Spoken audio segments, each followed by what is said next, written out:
एक आपण समजून घ्या, जसं आम्ही कालही सांगितलं त्याच्या आधी सांगितलं की काही जिल्हा परिषदा ज्या आहेत तिथं असणाऱ्या जिल्ह्याच्या प्रमुख दोन्ही पक्षातले यांना आपण तिथं विश्वासात घेणार आहोत आणि मग त्या जिल्ह्यात कसं आपण लढायचं, त्या जिल्ह्यातला ठराविक तालुक्यामध्ये कसं लढायचं हे तिथं असणारे पदाधिकारी ठरवणार होते.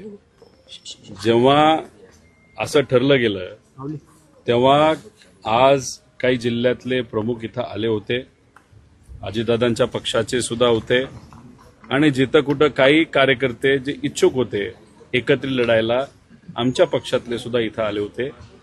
आणि मग जेव्हा आपल्या पक्षातले कार्यकर्ते इथं आले असतील तर एक त्यांचा सहयोगी कार्यकर्ता म्हणून इथं येणं, त्यांच्या चर्चेत सहभाग घेणं ही माझी सुद्धा जबाबदारी त्या ठिकाणी होती.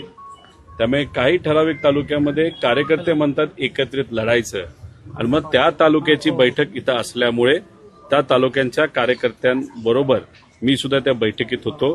त्यामुळे काही तालुक्यांमध्ये आम्ही एकत्रित लढणार आहोत कारण का तिथल्या उमेदवारांची इच्छा आहे, कार्यकर्त्यांची इच्छा आहे आणि काही तालुक्यांमध्ये आम्ही वेगवेगळं सुद्धा त्या ठिकाणी लढू शकतो.